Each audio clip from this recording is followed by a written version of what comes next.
Ojalá no fueras mi madre. La frase no fue un grito. Fue peor. Fue dicha con calma frente a todos, mientras la música seguía sonando como si nada. Por un segundo el aire se volvió espeso. Nadie rió. Nadie habló. Yo sentí como algo antiguo, algo que había sostenido durante años, se quebraba por dentro sin hacer ruido. No lloré. No discutí. Me puse de pie, lo miré a los ojos y respondí con una voz que no sabía que tenía. Entonces me iré. 30 minutos después, esa fiesta ya no existía.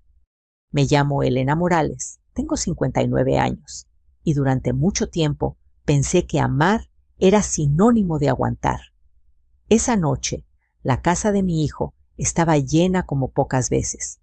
Había flores blancas sobre las mesas copas, alineadas con cuidado, y un olor a comida recién hecha, que me recordó otras celebraciones, otras épocas.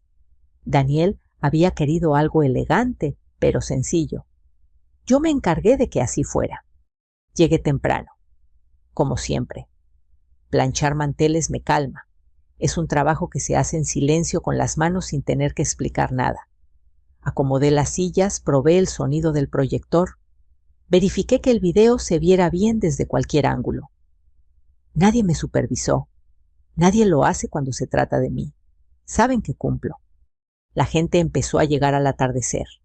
Familiares que no veía desde hacía años, vecinos con camisas bien planchadas, compañeros de trabajo de Daniel que hablaban de proyectos de viajes de oportunidades. Escuché palabras como crecimiento, éxito, nuevo comienzo.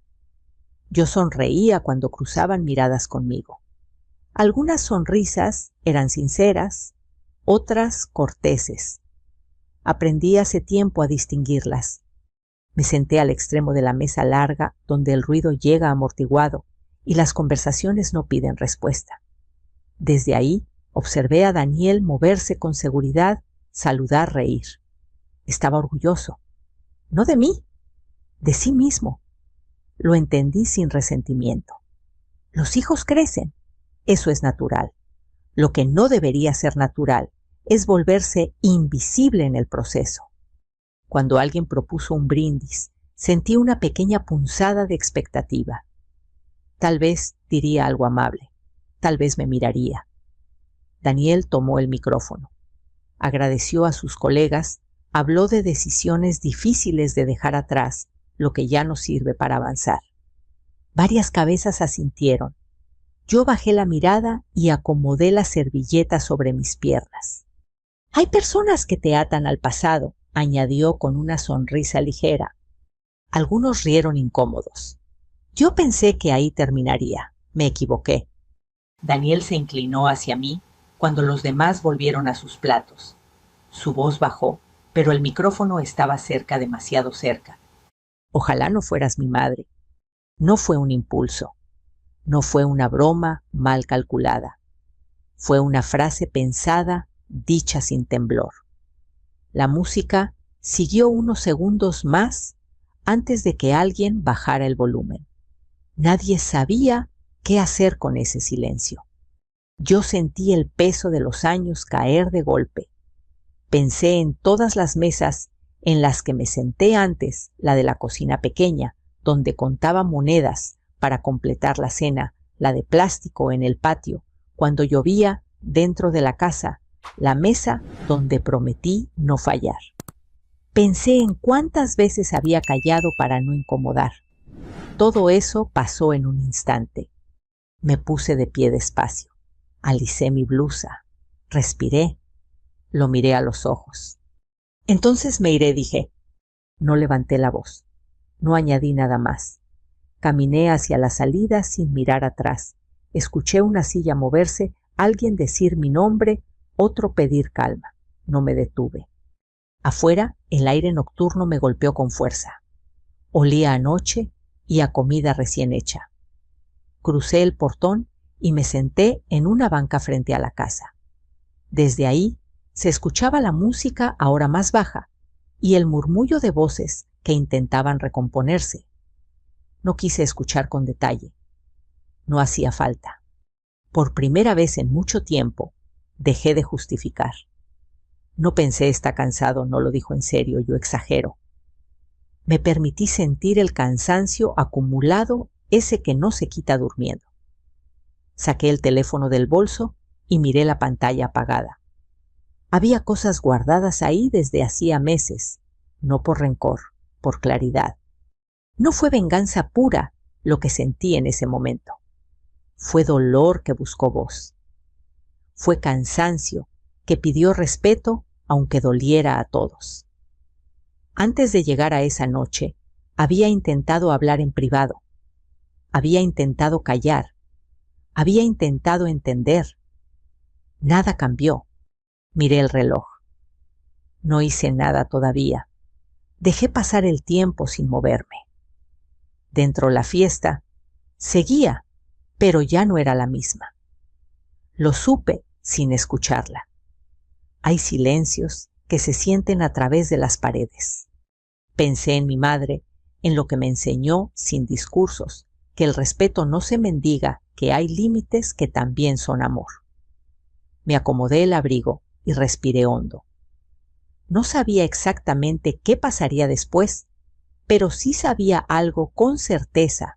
No iba a volver a sentarme en una mesa donde me encogiera. El reloj avanzó. 30 minutos pueden ser muy largos cuando uno deja de huir de la verdad. No me alejé mucho después de salir por el portón. Me senté en una banca frente a la casa, donde la luz del alumbrado alcanzaba para ver mis manos, pero no para que nadie dentro reparara en mí. Ahí por primera vez en muchos años dejé de justificar. Recordé las mañanas en que Daniel era pequeño y yo salía de casa antes del amanecer. La ciudad aún dormía, yo no. Trabajaba 2 turnos, a veces 3, no por ambición, sino por necesidad. Cada vez que firmaba una hoja de asistencia, pensaba un poco más. Solo un poco más para la escuela, para los zapatos, para todo lo que yo no me permitía. Cuando Daniel enfermaba, yo no dormía. Cuando tenía miedo, yo estaba ahí. Me acostumbré a sostener desde atrás, a mantener todo en pie sin hacer ruido. Nunca lo llamé sacrificio. Lo llamé responsabilidad. Pero con los años, la responsabilidad se volvió costumbre y la costumbre invisibilidad. Daniel creció. Se volvió más alto que yo, más rápido, al hablar, más seguro al decidir. Me alegré por él. De verdad. También empecé a notar silencios nuevos entre nosotros. No eran silencios de enojo, sino de ausencia. Decisiones que ya no me incluían. Conversaciones que ocurrían sin mí. La primera vez que sentí claramente que había quedado fuera fue en una comida familiar. Un pariente me pidió opinión sobre algo pequeño. Daniel sonrió y dijo sin mala intención aparente: «Mamá ya no está muy al tanto de estas cosas». Algunos rieron, yo también. Pero esa risa me pesó todo el camino de regreso a casa. Intenté hablarlo. No con reproches, no con gritos, solo frases sencillas. Preferiría que no hablaras así de mí. Me gustaría que me preguntaras antes. Daniel escuchaba, asentía y luego todo seguía igual. Yo pensaba que exageraba. Pensaba que era cansancio. Pensaba cualquier cosa. Antes de aceptar lo evidente, me estaba volviendo parte del fondo. Cuando apareció su esposa, el cambio fue más rápido. No la culpo. Cada quien defiende su espacio. Pero el mío se redujo aún más. Las decisiones se tomaban antes de avisarme. Yo seguía ayudando cuando me pedían. Seguía llegando temprano. Seguía cumpliendo. Solo que ya no me consultaban. Meses antes de la fiesta, Daniel me pidió que firmara unos documentos para agilizar trámites. Leí con más cuidado de lo habitual, no por desconfianza, sino porque había aprendido a no apresurarme. Pregunté. Respondió rápido, algo impaciente. Firmé. Luego pedí una copia. Nadie se opuso. La leí después con calma. Descubrí decisiones tomadas en mi nombre, con mi firma, sin que yo hubiera comprendido del todo su alcance. No era ilegal, no era una traición abierta, era comodidad apoyada en años de mi silencio. Guardé los papeles, no para acusar, para no olvidar. También empecé a anotar palabras sueltas, mensajes pidiéndome que no opinara en reuniones, comentarios llamándome anticuada. No es con mala intención, decían. Me pregunté cuándo la sinceridad dejó de necesitar cuidado. Cuando Daniel me pidió ayuda para organizar la fiesta, acepté casi automáticamente. Pero esta vez no fue inconsciente. Sabía lo que hacía. No planeé herir a nadie. Planeé que si algo se decía, se dijera donde no pudiera esconderse. Sentada en esa banca, entendí algo esencial. Había callado durante años, no solo por amor, sino por miedo a perderlo. Esa noche, después de escuchar aquella frase, comprendí que perderme a mí misma también mostraba un precio demasiado alto. No me levanté enseguida. Dejé que los recuerdos pasaran y se asentaran. Pensé en todas las veces que elegí la paz ajena sobre mi dignidad. Pensé en cómo enseñé a mi hijo a ser fuerte, pero no le enseñé lo suficiente a respetar límites. Cuando me puse de pie, no fue para vengarme, fue para no seguir desapareciendo. Dentro de la casa la música seguía sonando, pero yo sabía que algo ya había cambiado. Y por primera vez, acepté que no todo cambio es una pérdida. Hay verdades que una aprende a cargar sin nombrarlas. No porque no duelan, sino porque ponerles nombre cambia el peso. Sentada en esa banca, con la música filtrándose desde la casa, entendí que había llegado el momento de dejar de cargar sola. No todo empezó con documentos ni con grabaciones. Empezó con sensaciones, una frase que se repetía, una mirada que se evitaba, una decisión tomada por tu bien sin preguntarte. Durante años, pensé que era el precio natural de ser madre. Esa noche entendí que también era el precio de no poner límites. Meses antes de la fiesta, cuando Daniel me pidió ayuda con los preparativos, acepté con la misma calma de siempre. Elegí flores sobrias. Acomodé mesas, probé el proyector. Nadie sospechó nada. Nadie sospecha de una madre que ayuda. Yo tampoco anuncié nada. No porque ocultara una bomba, sino porque todavía estaba ordenando lo que ya existía. En ese orden aparecieron las palabras, no insultos, opiniones dichas en confianza, grabaciones de mensajes de voz, donde me llamaban anticuada, poco práctica, difícil. Mensajes donde se me pedía no opinar en reuniones para no incomodar. No eran inventos, eran registros de conversaciones reales dichas cuando creían que yo no escuchaba o no importaba. También estaban los papeles, copias de decisiones firmadas a prisa con explicaciones rápidas, con la expectativa de mi asentimiento automático. No hubo engaño explícito, hubo costumbre. La costumbre de decidir por mí, porque yo siempre decía que sí. Durante semanas dudé. Pensé en hablar otra vez en privado. Pensé en dejarlo pasar. Pensé en quemar esos archivos y seguir como antes. Pensé mucho. Y en ese pensar me di cuenta de algo. Ya había intentado todo eso. Había hablado. Había callado. Había entendido. Nada cambió. No fue venganza pura lo que me llevó a seguir. Fue una mezcla incómoda, dolor, cansancio y una necesidad urgente de respeto. Sabía que mostrar esas cosas en público iba a doler. También sabía que seguir guardándolas me borraba un poco más. El video que preparé no fue un ataque, fue un espejo. Empezaba como todos esperaban: fotos familiares, momentos felices, una música suave que invitaba a la nostalgia. Luego, sin efectos dramáticos, llegaba el silencio. Y en ese silencio, las voces, las frases exactas, los mensajes tal como fueron enviados, los documentos mostrados sin adjetivos. No añadí comentarios, no interpreté, dejé que hablaran. Esa fue mi decisión más difícil, confiar en que la verdad expuesta sin gritos era suficiente. No quería humillar a mi hijo.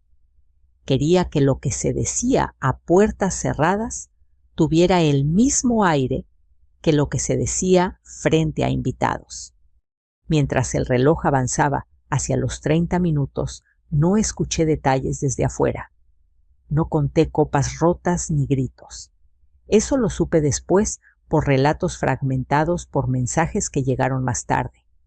En ese momento solo imaginé el impacto de verse reflejados sin poder apartar la mirada.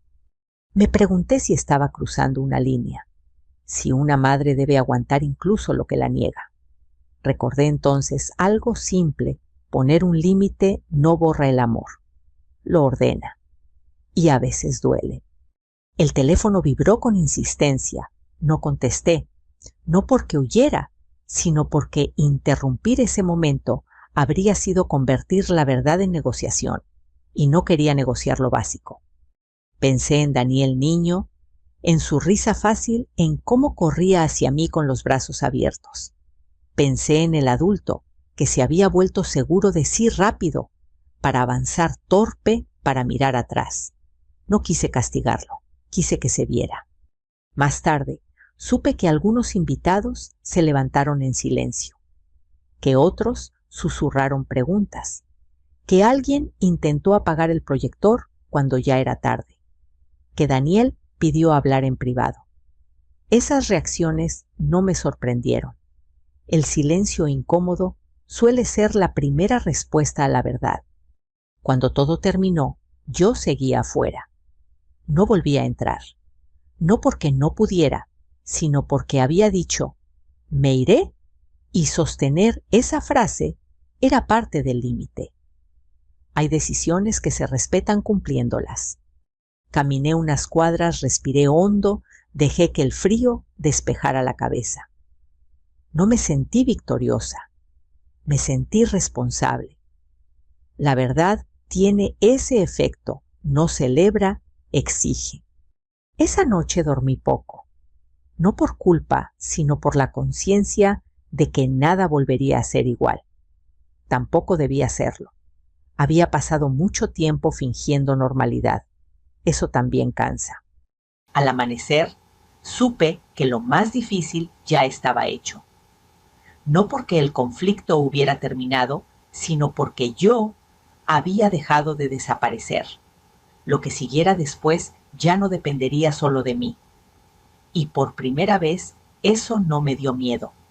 No planeé una explosión, planeé un orden.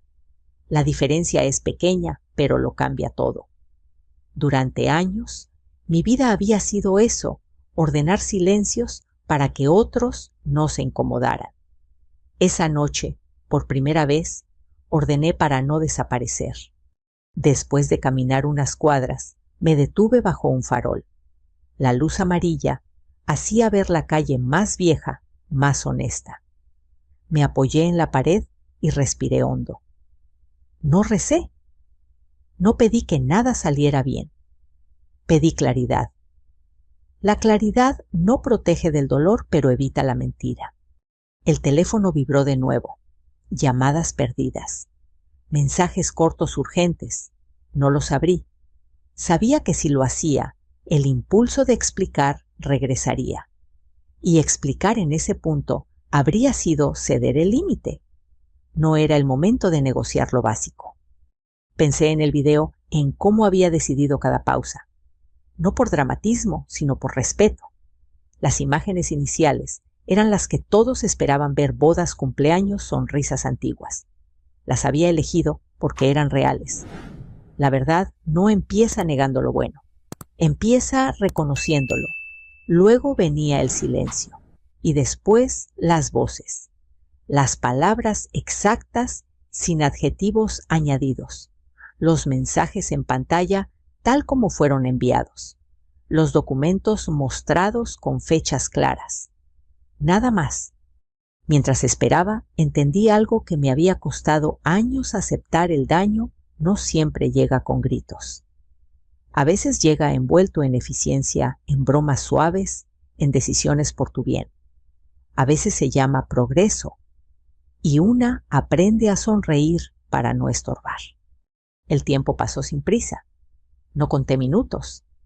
Me limité a estar. Más tarde supe que dentro alguien pidió bajar la música, que el proyector siguió encendido, aunque a algunos les temblaran las manos, que hubo una pausa larga, incómoda, esa que nadie sabe cómo romper. Me lo contaron después. En ese momento yo solo imaginé la escena, y fue suficiente. El teléfono vibró con un mensaje más largo. Lo abrí apenas. Era Daniel. No leí todo. Cerré la pantalla. No ahora. Si contestaba, convertiría el espejo en debate. Y no era un debate. Era una exposición simple. Esto se dijo, esto se firmó, esto existió. Me senté en la banqueta otra vez. Pensé en las madres que conozco, en cómo nos enseñaron a aguantar sin ruido. Pensé en cuántas veces confundimos amor con aguante. No son lo mismo. Amar no exige borrarse. Amar no pide silencio permanente. El murmullo dentro cambió de tono. No se volvió griterío. Se volvió fragmentado. Voces que preguntan otras, que intentan ordenar pasos que se alejan. Imaginé a algunos invitados tomando sus abrigos, a otros quedándose por curiosidad, a alguien mirando el reloj. Imaginé a Daniel buscando una explicación que no sonara a excusa. No hay explicación que borre una frase dicha con calma. La noche avanzaba. El frío entraba por las mangas. Me acomodé el abrigo. Pensé en volver a entrar solo para decir que todo se calmara. Pensé en apagar el proyector. Pensé en protegerlo como siempre. No lo hice. Protegerlo de la verdad habría sido volver a cargar con lo que no me correspondía. Más tarde supe que alguien intentó apagar el equipo cuando ya era tarde. Que otro dijo, hablemos en privado. Que alguien preguntó si era real. Esas reacciones no me sorprendieron. La verdad, cuando aparece primero, incomoda. Luego, ordena. Caminé hasta la esquina y miré el cielo. Pocas estrellas, demasiada luz. Pensé en mi madre otra vez, no como recuerdo recurrente, sino como enseñanza simple. La dignidad no hace ruido. Se sostiene. A veces en silencio, a veces caminando. El teléfono vibró con una llamada. Contesté sin hablar. Escuché respiración agitada. Mamá, dijo Daniel, con una voz que no reconocí. No respondí. Dejé que el silencio hiciera su parte. El silencio también enseña cuando no se usa para castigar, sino para sostener un límite. Colgué sin decir palabra. No regresé a la casa. No esa noche. Hay decisiones que se honran cumpliéndolas hasta el final. Seguí caminando, dejando atrás la música, que ya no sonaba, la casa que ya no celebraba. La fiesta había terminado sin aplausos, con preguntas. Más tarde, cuando todo se calmó, me contaron que algunos se fueron sin despedirse, que otros se quedaron hablando en voz baja, que nadie pidió el brindis final, que el ambiente se volvió pesado como si el aire hubiera cambiado de densidad. Eso es más real que el caos. En las familias, el silencio pesa más que el grito.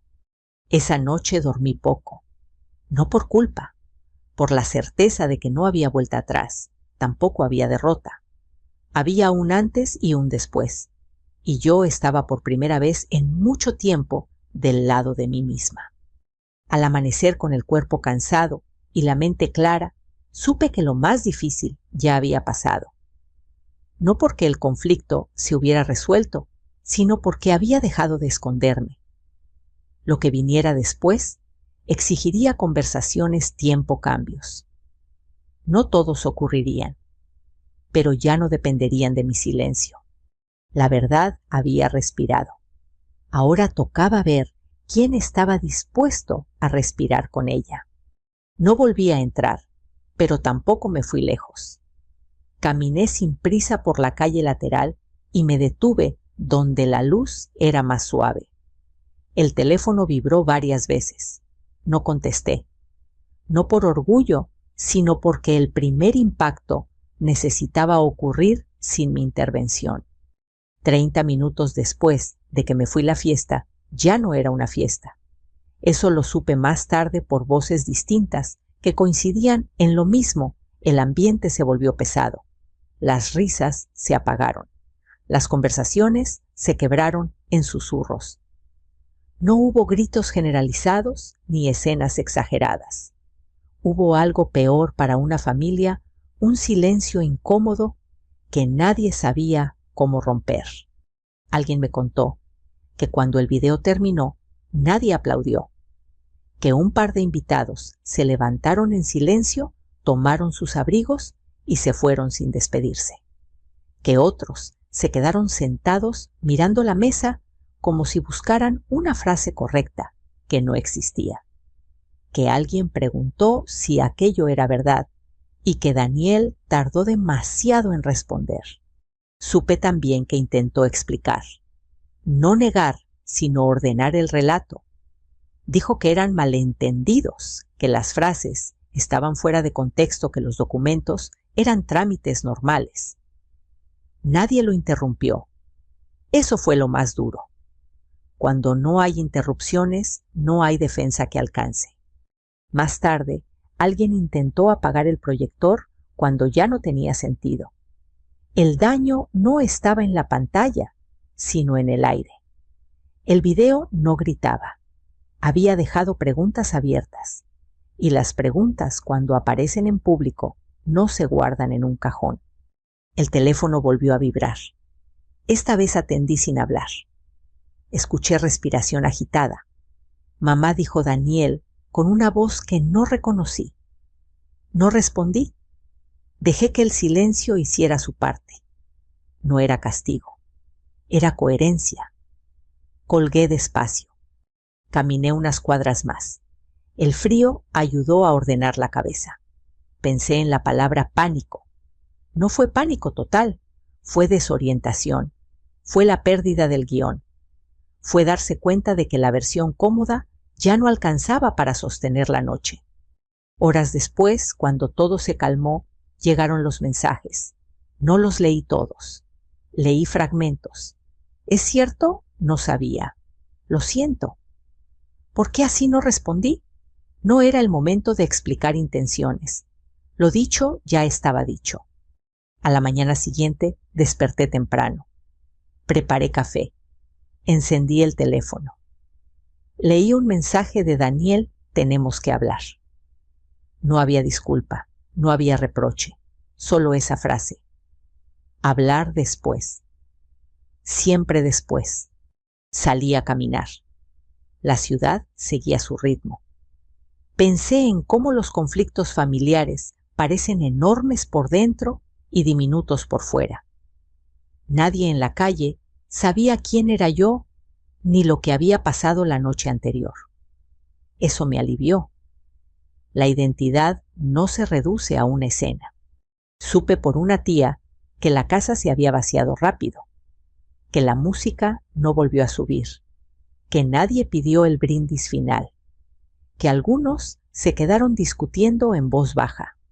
Nada espectacular, nada cinematográfico, solo la incomodidad de lo que no se puede desoír. Por la tarde, Daniel llamó otra vez. Contesté. Habló rápido, con frases cortas. Dijo que se había salido de control. Dije con calma. Dijiste lo que pensabas. Eso no se sale de control. Eso existe. Hubo silencio. Colgamos sin acuerdo. No sentí triunfo. Sentí responsabilidad.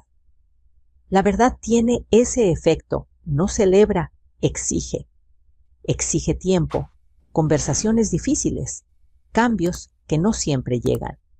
Exige aceptar que algunas relaciones se enfrían, que algunas miradas cambian.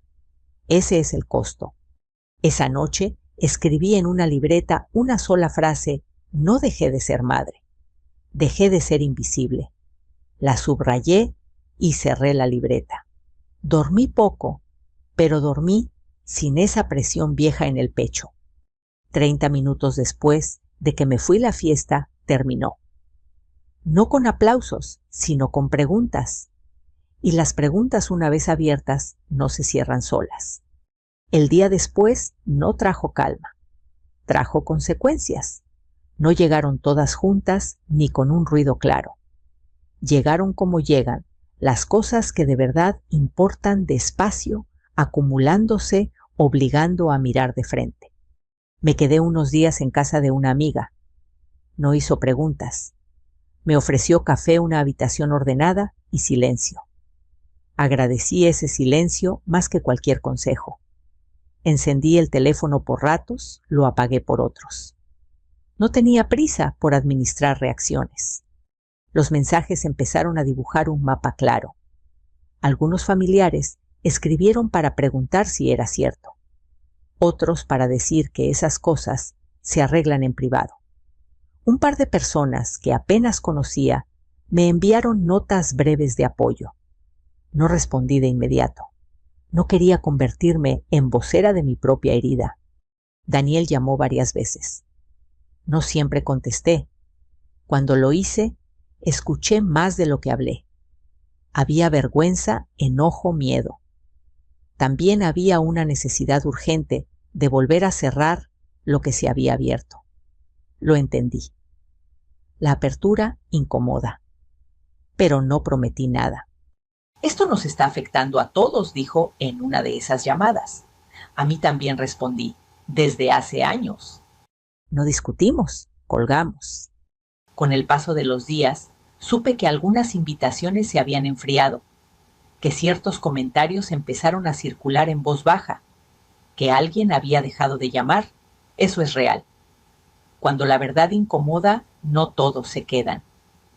Acepté ese costo sin dramatizarlo. No era una victoria, era una consecuencia. También supe que Daniel tuvo conversaciones difíciles en el trabajo con amigos con su esposa. No lo supe por chismes, sino porque él mismo lo mencionó con frases cortas, sin adornos. No le ofrecí soluciones. No era mi papel arreglar lo que yo no había roto. En medio de todo eso, algo distinto empezó a aparecer. Pequeño, discreto. Gente que antes no me miraba a los ojos empezó a hacerlo. Un pariente me llamó para preguntarme cómo estaba, no qué había pasado. Una vecina me dijo: gracias por decir lo que muchos callamos. No respondí con discursos. Dije gracias y seguí. Yo también cambié. Dejé de anticipar. Dejé de explicar de más. Dejé de pedir permiso para ocupar un espacio. Volví a mis rutinas con una conciencia nueva. No debía nada por existir. Regué plantas, caminé, leí. Hice planes pequeños sin justificarme. Daniel volvió a llamar una tarde. Su voz sonaba distinta. No más suave, más atenta. Preguntó si podía verme. No dijo cuándo ni dónde. Esperó. Le pedí unos días, no como castigo, como cuidado. Cuando finalmente acepté, propuse un café sencillo, lejos de la casa y de los recuerdos. Llegó antes. Se levantó cuando me vio. No intentó abrazarme. Se sentó y guardó silencio. Ese gesto mínimo me dijo más que cualquier disculpa ensayada. Habló. Dijo que estaba avergonzado. Dijo que no midió sus palabras. Dijo que no pensó en las consecuencias. Escuché. Luego hablé yo sin levantar la voz. No te debo amor. Me debías respeto. Asintió. No discutió. No prometí nada. No cerré puertas. Tampoco las abrí. Salimos del café sin acuerdos grandilocuentes, con algo más valioso, un marco. En las semanas siguientes aparecieron gestos pequeños, no mensajes largos, acciones. Daniel preguntó antes de decidir algo mínimo. Corrigió a alguien cuando me llamó anticuada en broma. Un día apareció en mi casa con una bolsa de pan. No habló mucho, preguntó si podía sentarse. Eso fue nuevo. No todo se arregló. Algunas relaciones siguieron frías. Algunas miradas no volvieron. Eso también es parte del proceso. La verdad no restaura todo. Ordena.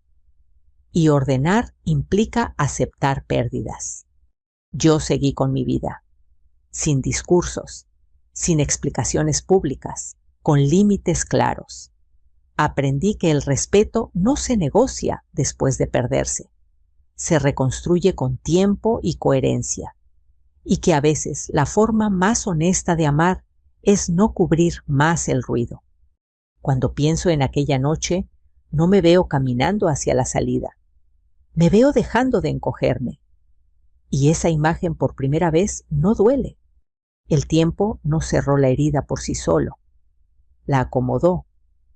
Dejó espacio para que cada cosa ocupara su lugar real, no el que habíamos fingido durante años.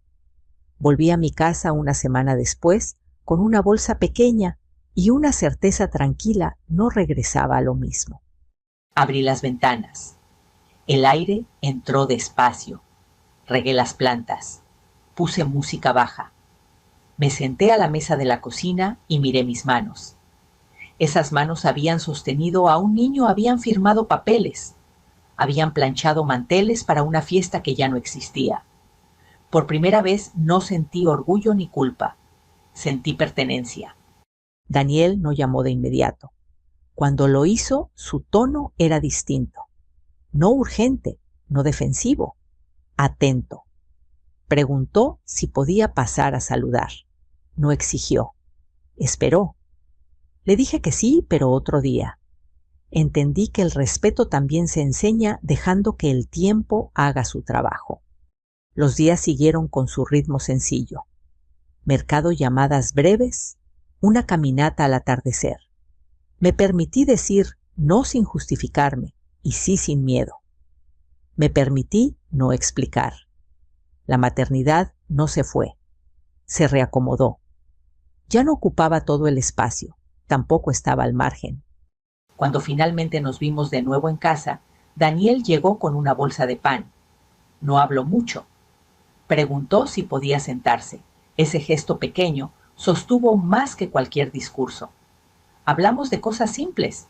No evitamos lo ocurrido, pero no lo usamos como arma. Dijo lo siento sin rodeos. Yo escuché. No prometí nada. Tampoco cerré la puerta. La dejé entreabierta, que es donde mejor respira la verdad. Aprendí algo que no me enseñaron a tiempo. Perdonar no es volver a permitir. Perdonar puede ser interno. Permitir es una decisión compartida, y las decisiones compartidas necesitan coherencia, hechos, paciencia, silencios bien puestos. No todo terminó bien. Algunas relaciones se enfriaron. Algunas miradas cambiaron. Eso es parte del costo. Pero también aparecieron otras cosas: respeto, donde antes había condescendencia, escucha, donde antes había ruido, presencia, donde antes había sombra. La vida no quedó perfecta, quedó honesta. A veces pienso en la frase que lo cambió todo. Ojalá no fueras mi madre. Duele menos ahora. No porque sea menor, sino porque ya no define. Se volvió un límite, un antes y un después. Y los límites, cuando se sostienen, sanan de formas inesperadas. Si llegaste hasta aquí, quizá esta historia tocó algo en ti. Tal vez reconociste silencios, decisiones difíciles o el cansancio de sostener algo que ya no te sostiene. Si es así, no lo guardes. Comparte lo que piensas. Cuéntame desde dónde nos escuchas. Estas historias existen para recordarnos que no estamos solos y que incluso en el silencio se puede encontrar dignidad. Aquí seguiremos contando relatos humanos profundos y llenos de verdad todos los días. Si quieres acompañarnos, suscríbete y no te pierdas la próxima historia. Sigamos este camino juntos.